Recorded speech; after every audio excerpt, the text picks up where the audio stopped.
Hi everyone. So in today's video, we'll continue learning on the series where we started to write our first line of code.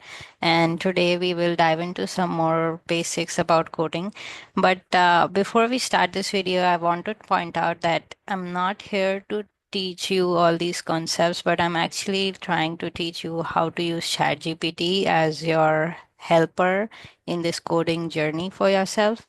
But we will touch upon some of the basics because I know if you're not new to coding, you might be intimidated about what kind of questions should you ask ChatGPT, where do you start?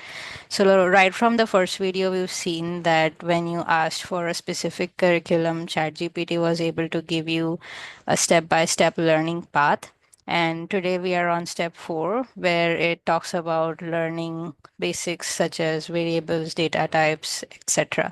So as you can see on the screen, it's showing me what to learn, but I don't exactly know. If I was a beginner, I don't exactly know what does this mean. So this is like where I'll come in and show you what prompt to ask so that you can start learning. So let's just copy this line which says variables, data types, etc. And I'm pasting it in the chat here first with a question.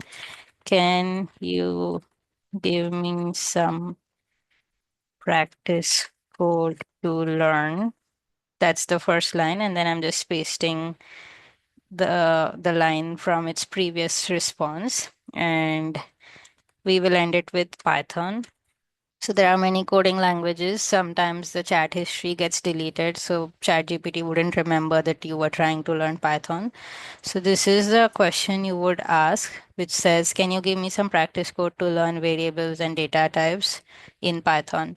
So now I'm sending this query to ChatGPT, and let's see what response it gives us. So it starts with an actual code that you can write and start practicing. So from this point onward, you'll basically open your idle window and create a new project. So I would recommend just creating a new project here, which says, let's first save it as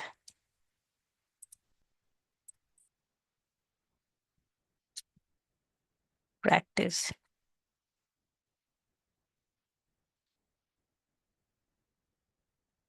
And it's variables. We are practicing variables today. So practice variables. And then over here, you can just go back to ChatGPT. There is an option you have to copy the code. So you just copy it to your clipboard and then you paste it in your practice variables.py and hit run. So as you can see, when you hit run, it's printing those variables for you. So what are variables in Python? Basically, just like you have container to hold different things. A variable is sort of a container to hold different types of data. So over here, name is a variable that's going to hold a string called Alice. Why is it a string? Because all these characters are placed inside a quote, and together anything that's placed inside a quote is treated as a string in most programming languages. Then there's a variable called age, which is going to hold the value of an integer 25. There's another variable called height, which is going to hold a decimal point value. So it's called a float in coding context, which is 5.6. And then there's another variable which is going to hold the value true. So whenever we deal with true or false kind of variables, it's called a Boolean. And we are basically printing all of these on the next line over here. So now from this point onward, if there is another question that you have, you can just go to ChatGPT and ask that I don't understand how float works. I'm just randomly typing something to see how it will follow up and give us some more options. So this is my query. A float in Python represents a number that has a decimal point. It is a short for floating point number, which means a decimal point can float. So it's like still giving me some more examples to break down and understand float better. But as you can see, like if you had a particular question, you can ask those things to ChatGPT in the same context of the chat you currently have, and it will go on to give you like a detailed example of these different um, questions that you ask.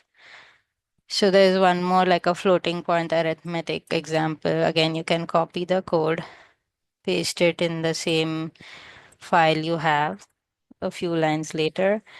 And again, if you hit run, then you'll see the addition, subtraction, multiplication for the new code. So it's very simple when you're using AI as your co-pilot to learn coding.